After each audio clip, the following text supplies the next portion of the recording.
प्लानिङमा हाम्रो बसन्तपुर दरबार स्क्वायरमा नीलोपत्री बालिकन हाम्रो अटिजम भएका भाइ बहिनीहरूको प्रस्तुतिकरण साथसाथै विभिन्न जनमानसमा जनचेतनामूलक चाहिँ विभिन्न पब्लिसिटी अनाउन्समेन्टहरू गर्ने प्लानिङ थियो। त्यो चाहिँ अब हामी भर्चुअली गर्न लागिरहेका छौँ। भर्चुअली गर्नुभन्दा अगाडि हामीले त्यही दिन चाहिँ हामीले टिचिङ हस्पिटलमा बिहान 9 बजेदेखि 12 बजेसम्म चाहिँ त्यहाँ स्टल एक्जिबिसन हुनेछ र साथसाथै त्यहाँ चाहिँ मेडिकल स्टुडेन्टहरूले चाहिँ फ्ल्यास मब पनि प्रस्तुत गर्न लागिरहेको भएको छ बिहान 9 बजेदेखि 12 बजे र त्यसपछि दिउँसो 1 बजेदेखि 3 बजेसम्म चाहिँ हामी भर्चुअली चाहिँ हाम्रो प्रोग्रामको इनागुरेसन गर्न लागिरहेका छौँ। त्यसमा चाहिँ वी बिलिभ हाम्रो अस्ट्रेलियन एम्बेसडरसँगसँगै हाम्रो विभिन्न गणमान्य व्यक्तिहरू पनि त्यहाँ आगमन हुनेछ र हामीले भर्चुअल माध्यम मार्फत भए पनि यस जनचेतनामूलक कार्यक्रमलाई चाहिँ अगाडि बढाउने प्रयास गरेका छौँ र हाम्रो मुख्य उद्देश्य भनेको नै यो आवाज चाहिँ गाउँ ठाउँसम्म पुग्ने हो र सबैतिर यो आवाज पुगोस् भन्ने हाम्रो प्रयास हो। र यो सँगसँगै अप्रिल महिनाभरि नै हामी अप्रिल अवेरनेस मन्थ भनेर यो अटिजम अवेरनेस मन्थ भनेर चाहिँ अप्रिल महिनालाई मान्ने गर्छौँ र अप्रिल महिनाभरि विभिन्न कार्यक्रम गर्न लागिरहेका छौँ। त्यही क्रममा चाहिँ हामीले अटिजम भएका भाइ बहिनीहरूको चित्रकलालाई प्रस्तुत गर्ने हिसाबले र उहाँहरूको खेलकुदलाई पनि केही प्रोत्साहन गर्ने हिसाबले चाहिँ अटिजम भएका बालबालिकाहरूको लागि भनेर क्रिएट आर्ट फर अटिजम र स्पोर्ट्स फर अटिजम भनेर चाहिँ अटिजम केयर युनिभर्सिटीको हरसिद्धीमा रहेको सर्भिस सेन्टरमा हामीले उक्त प्राङ्गणमा गर्न लागिरहेका छौँ। हजुरलाई त्यहाँ पनि हाम्रो बालबालिकालाई प्रत्यक्ष हेर्नुको लागि हामी तपाईँलाई स्वागत गर्न चाहन्छौँ र मिल्छ भने हाम्रो टिचिङ हस्पिटलको जुन हुन लागेको पर्सि कार्यक्रममा पनि तपाईँलाई स्वागत गर्न चाहन्छौँ। र अर्को कार्यक्रम भनेको चाहिँ हामीले जुन यो मैले यो क्रिएट आर्ट फर अटिजम र जुन यो हामीले स्पोर्ट कार्यक्रम भनेका छौँ यो चाहिँ अप्रिल 7 भने राखेका छौँ। सायद नेपाली डेट पनि ठ्याक्कै कन्फर्म हुन सकेन। अप्रिल 7 का दिन राखेका छौँ। त्यो चाहिँ दिउँसो हुनेछ। र अर्को कार्यक्रम भनेको हामीले अटिजमलाई अझ चाहिँ यस्ता अभिभावकहरूले जो नबुझेका अभिभावक हुन सक्छन् जसले चाहिँ अब के गर्ने भन्ने कुरा अलिकति अन्य परेको अभिभावकहरूलाई चाहिँ हामीका विशेष डक्टर्सको टिमले सहित हामीले एउटा प्यानल डिस्कसन कार्यक्रम गर्न लागिरहेका छौँ। उक्त कार्यक्रमको लागि तपाईँलाई हामी पुनः जानकारी दिनेछौँ। डेट र भेन्यूको लागि चाहिँ त्यो कुरा पनि जानकारी दिन चाहन्छु। र साथसाथै हामीले अटिजम भएका बालबालिकाहरू सहित सरकारी निकायहरूमा पनि भिजिट गर्ने प्लान गरेका छौँ।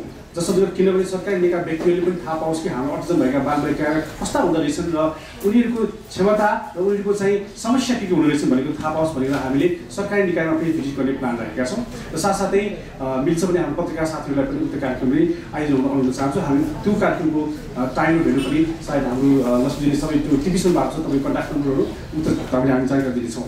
म तपाईँको प्रश्न अझै पनि हामीले होला भन्ने हामी अपेक्षा गरिरहेका छौँ।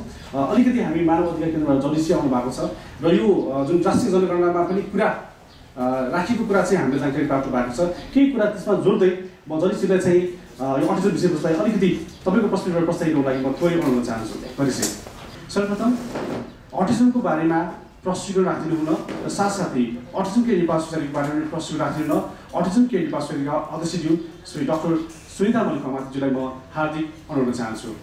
म डाक्टर सुनिता मल्लिक अमात्य पेसाले चिकित्सक हुँ र एउटा अटिजम भएको बच्चाको अभिभावक पनि हुँ र मेरो यो जुन एउटा जर्नी छ अटिजममा यसैको कारणले पनि यसमा लक्षित रहेको छ र विश्व अटिजम जनचेतना दिवस 2021 को उपलक्ष्यमा जुन हामीलाई रिपोर्टर्स क्लबले एउटा प्लेटफर्म दिएको छ किनभने जनचेतनाको काममा जति पत्रकार साथीहरूको ठुलो महत्त्वपूर्ण भूमिका हुन्छ त्यो हामीले बोलेर साध्य नै रहँदैन। जब पनि हामी अपाङ्गताको विषयवस्तुमा कुराकानी गर्छौँ हामी सबैजनाले एकदम सरलै एउटा व्हिलचेयरमा बसेको व्यक्ति या चाहिँ लट्ठी जो दृष्टिविहीन हुनुहुन्छ उहाँहरूलाई चाहिँ हामी परिकल्पना गर्न सक्छौँ। तर हाम्रो माझमा अपाङ्गतामा पनि विभिन्न विविधता छ भन्ने कुरा हामीलाई थाहा छ। यस्तो विविधतामा पनि कतिपय अपाङ्गता शारीरिक रूपमा प्रष्ट रूपमा देखिन्छन् भने कतिपय अपाङ्गताहरू शारीरिक रूपमा प्रष्ट रूपमा देखिँदैन जो चाहिँ मस्तिष्कको विकाससँग सम्बन्ध राख्छ। त्यस्तै मध्येको एउटा विविधता चाहिँ अटिजम अपाङ्गता हो र अटिजम हुँदाखेरि बच्चा के हुन्छ भनेखेरि जब बच्चा जन्मिन्छ उसको एउटा हुर्कने क्रममा चाहिँ एउटा उसको वृद्धि र विकास चाहिँ उसको उमेर सापेक्ष हुँदै गइरहनु पर्ने क्रममा वृद्धि भएको हामी शारीरिक रूपमा देख्न सक्छौँ। ठुलो सानो मोटो पातलो होइन तर विकास जुन चाहिँ विशेष गरी मस्तिष्कको विकाससँग सम्बन्धित पक्षको विकास चाहिँ हामी शारीरिक रूपमा देख्न सक्दैनौँ र बच्चा लगभग 18 महिना 2 वर्षको उमेर भइसकेपछि चाहिँ उमेर सरह कुराकानी नगर्ने समूहमा घुलमिल्न नसक्ने आफ्नो उमेरकोहरूसँग खेल्न नसक्ने साथीभाइ बनाउन नसक्ने एकहोरो एउटै काममा लागिरहने दोहोरो संवाद गर्न नसक्ने यसरी विशेष किसिमको सञ्चार र सामाजिक व्यवहारको समस्या अटिजममा देखा पर्दछ। र सरसर्ती हेर्दाखेरि चाहिँ यसका लक्षणहरू चाहिँ कस्तो हुन्छ त सानो बच्चामा भन्दाखेरि बच्चाले बोलाउँदा नहेर्ने हैन। हामी त सानो बच्चालाई एउटा 8-9 महिनाको बच्चालाई पनि बाबु भने पनि उसले फनक्क फर्केर हेर्छ, कसैले पनि उसलाई हेर्नुपर्छ भनेर सिकाएको हुँदैन। यसरी बोलाउँदाखेरि कुनै पनि एक किसिमको रेस्पोन्स नगर्ने, आँखामा आँखा नजुदाउने, कसैले केही कुरा औँलाले देखायो भने त्यो औँलालाई चाहिँ उसको आँखाले चाहिँ फलो नगर्ने, केही बोल्यो भने पनि जे बोल्यो त्यही दोहोऱ्याउने, तिमी बाहिर जान्छौ भन्दा उसले पनि तिमी बाहिर जान्छौ भन्ने, यसरी आफूले केही कुरा माग्न भन्दा पनि दोहोऱ्याउने किसिमको यस्तो संवादहरू, दोहोऱ्याउने किसिमको यस्तो भाषागत अवस्थाहरू चाहिँ अटिजममा देखा पर्दछ भने बच्चाहरू बच्चासँग खेल्छन्, रमाउँछन्, तर एउटा अटिजम भइसकेपछि चाहिँ बच्चालाई बच्चासँग खेल्न आउँदैन, खेल्न नरुचाउनु भन्दा पनि खेल्न आउँदैन, किनभने यो सबै सामाजिक व्यवहारका कुराहरू हुन्। र कुनै पनि आवाजहरू आउँदाखेरि बेसरी कान थुन्ने, सामानहरू लाइन लगाएर राख्ने, मान्छेमा भन्दा बढी सामानमा बढी चाहिँ आकर्षित हुने र कुनै पनि डर त्रासको त्यति ख्याल नहुने, सामानहरू फनफनी घुमाउने, एउटै किसिमको सामानहरू बटुल्ने, जम्मा गर्ने, एकै किसिमले शरीरको अङ्गहरू हल्लाउने, यस्ता लक्षणहरू चाहिँ सानो उमेरमा देखा पर्दछन्। र धेरै जस्तो समयमा चाहिँ अभिभावकहरूले बच्चाले बोलेन, 3 वर्ष पुगिसक्यो, 4 वर्ष पुगिसक्यो, तर बच्चाले बोलेन भनेर चाहिँ डाक्टरकोमा जाने गर्ने पाइएको छ। र हामीले यो बुझ्न किन जरुरी छ भन्दाखेरि नबोल्नुको कारण धेरै हुन्छन्। कतिपय व्यक्तिहरू कान नसुन्नाको कारणले बोल्न सक्नुहुन्न हैन, र विविध अरू कारणले पनि नबोल्ने हुनसक्छ। तर अटिजम भएका भाइ बहिनीहरू कान नसुन्नाको कारणले नबोल्नु भन्दा पनि उनीहरूको मस्तिष्कमा सञ्चार र व्यवहार गर्ने जुन यो क्षमता छ त्यसको विकासमा आएको चुनौतीको कारणले गर्दा चाहिँ उहाँहरूले चाहिँ संवाद र सञ्चार गर्न नसक्नु भएको हो र त्यसलाई छुट्याउन एकदमै जरुरी हुन्छ। र आज हामीले यो जनचेतना दिवसलाई मनाइरहने क्रममा चाहिँ हामीले किन यो कुरालाई यसरी चाहिँ जनचेतना फैलाउन आवश्यक पर्यो त भन्दाखेरि नेपालको परिप्रेक्ष्यमा अझै पनि अटिजमको जनचेतनामा एकदमै कमी छ। मान्छेहरूले सानो उमेरमा नबोल्दाखेरि पछि बोलिहाल्छ नि, ठुलो भएपछि बोलिहाल्छ नि भन्ने एउटा हाम्रो चाहिँ मानसिक एउटा सोचाइ छ भने अर्कोतर्फ यसको अवस्था किन जटिल छ भने विश्वमा नै यसको सङ्ख्या, यसको यो अटिजमको अवस्थाको सङ्ख्या चाहिँ बढ्दो क्रममा छ। र यो अमेरिकाको यो CDC-ले चाहिँ 2-2 वर्षमा एकचोटि यसको चाहिँ गणना गरेको छ भने अहिले 54 जनामा 1 जना बच्चा चाहिँ अटिजमको अवस्था लिएर जन्मने गरेको पाइएको छ। र एकदमै कहाली लाग्दो र डरलाग्दो अवस्था छ। र विश्व स्वास्थ्य सङ्गठनले पनि लगभग 1-2% यसरी विश्वको जनताहरू बच्चाहरूमा चाहिँ अटिजमको अवस्था रहेको छ भन्ने उहाँहरूको पनि मान्यता भइरहेको क्रममा नेपालकै परिप्रेक्ष्यमा पनि यस्ता व्यक्तिहरू, नानीहरू थुप्रै हुनुहुन्छ जो हामीले चिन्न सकेका छैनौँ।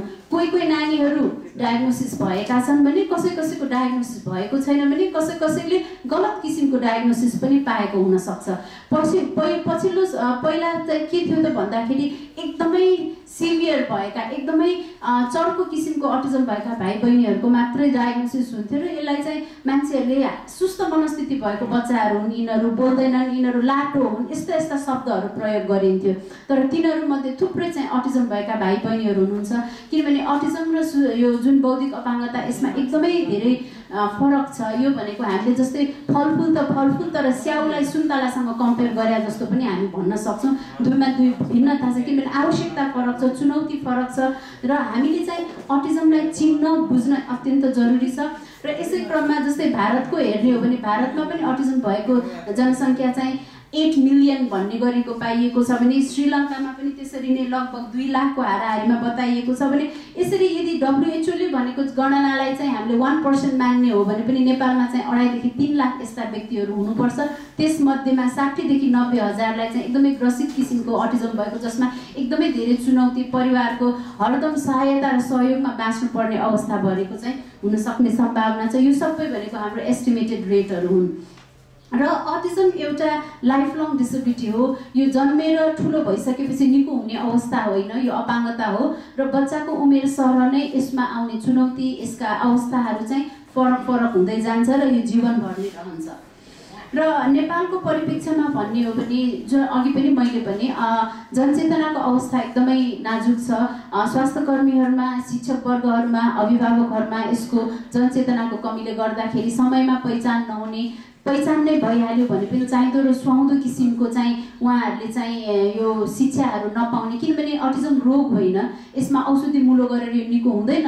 सानै उमेरदेखि उसलाई चाहिँदो र सुहाउँदो किसिमको एउटा थेरापी, एउटा शिक्षाको माध्यमबाट चाहिँ उसलाई ट्रिटमेन्ट गर्नुपर्ने हुन्छ भने नेपालमा यी सबै कुराहरू चाहिँ एकदमै अपुग रूपमा रहेको छ। स्कुलको समस्या त्यति नै छ, धेरै चुनौती छ। कतिपय नानीहरू यदि उहाँलाई त्यस किसिमको सहयोग हामीले दिन सक्यो भने मूलधार स्कुलमा पनि जान सक्नुहुन्छ, तर त्यस्तो सिकाउन जाने त्यस्तो दक्ष जनशक्तिको पनि हामीमा एकदमै कमी छ। र यस्तै अटिजम भएका भाइ बहिनीहरूको अभिभावकहरूले 2008 अप्रिल 2 जुन चाहिँ संयुक्त राष्ट्र सङ्घले घोषणा गरिएको जनचेतना दिवस हो, त्यही दिनमा अटिजम केयर नेपाल सोसाइटीको पनि जन्म भएको थियो। र सुरुवातको कालदेखि नै यो संस्थाले चाहिँ यस्ता अटिजम भएका अवस्थाको बारेमा जनचेतना फैलाउने, राष्ट्रिय स्तरमा पैरवीको कार्यहरू गर्ने र अटिजमसँग सम्बन्धित सेवाहरू चाहिँ विस्तार गर्दै आइरहेको छ, जसमध्ये तालिमहरू पनि पर्दछन्।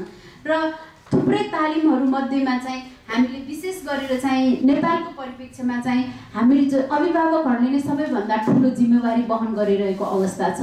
देशमा राष्ट्रिय स्तरमा अपुग रूपमा रहेका थेरापी सेन्टरहरूको कारण र प्रारम्भिक हस्तक्षेप दिन सक्ने संस्थाहरूको कमीको कारणले गर्दा अभिभावकले नै सबैभन्दा ठुलो भार लिइरहनु परेको अवस्था छ भने अटिजम केयर नेपाल सोसाइटीले 2009 देखि नै यसरी अभिभावकहरूलाई नै सशक्तिकरण गर्ने तालिम चाहिँ गर्दै आएको, जसले गर्दा अभिभावक नै एउटा चाहिँ थेरापिस्टको रूपमा चाहिँ तयार गर्ने गरेर 12 हप्ते तालिम हामीले चलाइरहेका छौँ र अहिलेसम्म लगभग 32-33 जिल्लाबाट लगभग 600 भन्दा बढी अभिभावकहरू चाहिँ यसबाट लाभान्वित पनि हुनुभएको छ। र सोसाइटीमा हामीले अटिजमको स्कुल पनि सञ्चालन गरेका छौँ र यो स्कुलमा चाहिँ लगभग हामीले चाहिँ एउटा मोडल स्कुलको रूपमा हामीले यसलाई सञ्चालन गरेका छौँ, जहाँ सीमित बच्चाहरू हुनुहुन्छ, किनभने एउटा बच्चालाई लगभग 1 देखि 2 जना मान्छेहरूको चाहिँ आवश्यकता पर्छ रेखदेख गर्न, सिकाउन, र हरेक बच्चालाई सिक्ने र सिकाउने अवस्था पनि फरक हुन्छ र उहाँहरूको व्यक्तिगत आवश्यकता अनुसार चाहिँ हामीले शिक्षण प्रणालीलाई चाहिँ हामीले चाहिँ लानुपर्ने हुन्छ र यसमा थुप्रै खर्च, जनशक्ति, थुप्रै कुराहरूको चाहिँ चुनौती हामीले झेल्नुपर्ने हुन्छ। साथसाथै हामीले केही वर्ष यताबाट चाहिँ अलिकति ठुलो भएका नानीहरू जो चाहिँ 18 वर्षभन्दा माथिका नानीहरूको लागि चाहिँ यो पूर्व व्यावसायिक तालिमको कुराहरू पनि हामीले केही हदसम्म सुरु गरेका छौँ।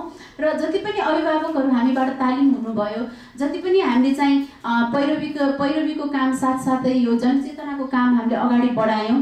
बच्चाहरू चाहिँ एउटा राम्रो रिजल्ट भनौँ कि सानो उमेरका नानीहरूको चाहिँ अब चाहिँ डायग्नोसिस हुन सुरु भएको छ। पहिलाको अवस्थामा 7-8 वर्षको बच्चाहरू डायग्नोसिस हुन्थे भने अहिले 18 महिना, 2 वर्ष, 2.5 वर्षका थुप्रै नानीहरू चाहिँ डायग्नोसिस हुन थालेका छन् र डायग्नोसिस हुनु र सर्भिसको आवश्यकताको माग गर्नुमा चाहिँ हाम्रो चाहिँ ब्यालेन्स हुन सकेको छैन, किनभने सेवा केन्द्रहरूको एकदमै कमी छ। र बिस्तारै हामीले चाहिँ यसलाई के गरौँ त भन्दाखेरि हाम्रो कार्यक्रमहरूलाई चाहिँ डिसेन्ट्रलाइज गर्न, काठमाडौँबाट बाहिर यी सेवाहरू पुर्याउनलाई जो जति पनि अभिभावकहरू हामीबाट तालिम हुनुभएको छ उहाँहरूलाई सङ्गठित गरेर ठाउँ-ठाउँमा चाहिँ यस्ता अभिभावकहरूको सङ्गठनहरू हामीले चाहिँ सुरुवात गऱ्यौँ। अहिले हामीसँग लगभग 8वटा यस्ता स्याटेलाइट संस्थाहरू छन्, जब 5वटा प्रोभिन्समा, काठमाडौँमा 3वटा, कास्कीमा, त्यस्तै गरेर गुल्मीमा, लुम्बिनीमा, चितवनमा गरिकन यसरी 7-8 ठाउँमा चाहिँ यसरी चाहिँ दिवा सेवा र अभिभावक तालिमै पनि यसरी सञ्चालन भइरहेको अवस्था छ। र यति भन्दै गर्दाखेरि अब आज विश्व जनचेतना दिवसको अवसरमा हजुरहरूले जुन यो कार्यक्रमलाई अगाडि ल्याउनको लागि जुन एउटा जमर्को गर्नुभएको छ, यसपालि पनि संयुक्त राष्ट्र सङ्घले विभिन्न एउटा नाराको रूपमा ल्याइएको छ। विशेष रूपमा अटिजम भएका व्यक्तिहरूले दिनौँ रूपमा जुझ्नुपर्ने जति पनि अवरोध र चुनौतीहरू छन् तिनीहरूलाई ध्यान आकर्षण गर्दै अटिजमको चिनाइमा मात्रै होइन, किनभने अटिजम शारीरिक रूपमा देखिन्न, उनका चुनौती थुप्रै छन्, त्यसरी चिन्नेर मात्रै भएन, उनीहरूको बुझाइमा, उनीहरूको चुनौतीको बुझाइमा पनि हामीले विकास गर्नुपर्ने आवश्यकतालाई चाहिँ मनन गर्नको लागि आग्रह गरिएको छ। भने अटिजम भएका व्यक्तिहरूको जति चुनौती छन्, कतिपय व्यक्तिका विशेष क्षमताहरू पनि हुन्छन् भने ती क्षमताहरूलाई पनि हामीले चिन्न, त्यसलाई चाहिँ हामीले सेलिब्रेट गर्न र उहाँको त्यो निपुण क्षमतालाई चाहिँ विश्वले, देशले, समुदायले स्वागत गर्न, स्वीकार्न पनि अति आवश्यक छ भन्ने कुराहरूलाई पनि विश्व स्वास्थ्य सङ्गठन तथा संयुक्त राष्ट्र सङ्घले चाहिँ यो कुरालाई ध्यान आकर्षण गरिएको छ। त्यति मात्र नभई थुप्रै अटिजम भएका व्यक्तिहरू जो चाहिँ एकदमै बौद्धिक सबलता रहेका छन्, उहाँहरू चाहिँ पढ्न लेख्न सक्नुहुन्छ, केही रोजगार गर्न सक्नुहुन्छ भने उहाँहरूलाई पनि रोजगारीको जुन बजार छ त्यहाँहरूमा चाहिँ उहाँहरूको अवसरको लागि चाहिँ कार्यक्रम गर्नुपर्ने नितान्त आवश्यकताको कुरालाई पनि औल्याइएको छ। र यति भन्दा भन्दै अटिजम भएका व्यक्ति जो परिवारमा हुन्छ, व्यक्तिलाई मात्र नभए परिवारलाई नै यसले एकदमै ठुलो चुनौतीको भुमरीमा राखेको हुन्छ। र सबै अभिभावकहरूलाई अहिले सानो छ, सानोमा चाहिँ खुवाउने पिलाउने रेखदेख गर्न सजिलो हुन्छ भने जति ठुलो हुँदै गए यिनका चुनौतीहरू फरक फरक किसिमले गाह्रो हुँदै आउँछ। र सबै अभिभावकहरूलाई चाहिँ आफू नभएपछिको अवस्थामा यी व्यक्ति र यी नानीहरूलाई चाहिँ कसले रेखदेख गर्ने त, सरकारमा यसको के भूमिका हुन्छ, सरकारले कसरी यो अवस्थामा यी अवस्थाका व्यक्तिहरूलाई चाहिँ स्याहार समार गर्ने त भन्ने चाहिँ सबै अभिभावकहरूले चाहिँ हरेक दिन हरेक पल सोच्ने एउटा अवस्था हो। र यसमा जनचेतना फैलाउन एकदमै आवश्यक छ, सरकारलाई घचघच्याउन एकदमै आवश्यकता छ। र अघि भने जस्तै चिनेर मात्रै भएन, उहाँहरूलाई उनीहरूको अवस्थालाई बुझेर उहाँहरूलाई चाहिने सेवा सुविधाहरू पनि जुझाउन एकदमै आवश्यकता छ। हामीले त्यो बुकलेटमै राखेको पनि, किनभने नेपालमा यसको प्रेभलेन्स भइसकेको अवस्था छैन जनगणना। जस्तै अब 2078 सालमा सरकारले राष्ट्रिय जनगणना गर्ने एउटा जुन आइरहेको छ अवस्था, यो तपाईँले यो प्रश्न राख्नु भएको एकदमै सजिलो भयो मलाई, किनभने अझै पनि हामीले जब जनगणना गर्छौँ यसमा डिसेग्रिगेटेड डेटा निकाल्नु पर्ने हुन्छ। अपाङ्गतामा थुप्रै विविधताहरू छन् र साँच्चै भन्यो भने नेपालमा अटिजमको जनगणना नै भएको छैन, प्रेभलेन्स स्टडी नै भएको छैन। र यही अवसर पारेर जनगणनाको अवसरमा चाहिँ हामीले चाहिँ थुप्रै स्टेक होल्डरमा यो आवाज पुर्याउन जरुरी छ कि यदि घरमा यस्ता लक्षण भएका नानीहरू छन् भने यो अटिजम हो र हाम्रो घरमा अटिजम भएका बच्चा छ भनेर चाहिँ गणकलाई भनिदिन जरुरी हुन्छ, ताकि यी बच्चाहरूको पनि केही गणनामा देखियोस्, सरकारलाई झकझक्याउन हामीलाई पनि सहयोग हुन्छ यसले। र बढ्दो क्रममा यस प्रकारको छ कि अब जस्तै 2-2 वर्षमा चाहिँ यो सेन्टर फर डिजिज कन्ट्रोलले यसको गणना गर्छ, तर त्यो अमेरिकाको डाटा हो, विश्वमा अरू देशमा पनि गरेका छन्। र सालाखाला लगभग WHO साथसाथै युरोप अमेरिकाको यो सबैको डाटा हेर्दा चाहिँ 1देखि 2% यो जुन एउटा राष्ट्रको जति पनि सङ्ख्या छ त्यसको 1देखि 2%लाई चाहिँ अटिजमको अवस्था हुने सम्भावना छ। अब नेपालको जुन यो हाम्रो 3 करोड प्लसलाई हेर्ने हो भने नेपालमा पनि 2.5 देखि 3 लाख यस्ता व्यक्तिहरू हुनुपर्छ। यो भनेको हाम्रो चाहिँ एउटा एस्टिमेटेड नम्बर मात्रै हो, यो चाहिँ एउटा कङ्क्रिट नम्बर चाहिँ होइन। यो डक्टरले भर्खर भन्नुभयो यो सेन्ससमा चाहिँ अटिजम ठ्याक्कै भनेर चाहिँ छुट्याएको हुँदैन भन्नुभयो। अहिले त सेन्ससको लागि लगभग क्वेसनरहरू सबै तयार भइसक्यो, तपाईँहरूको कुरा चाहिँ पुगेको छ नि यो विषयमा?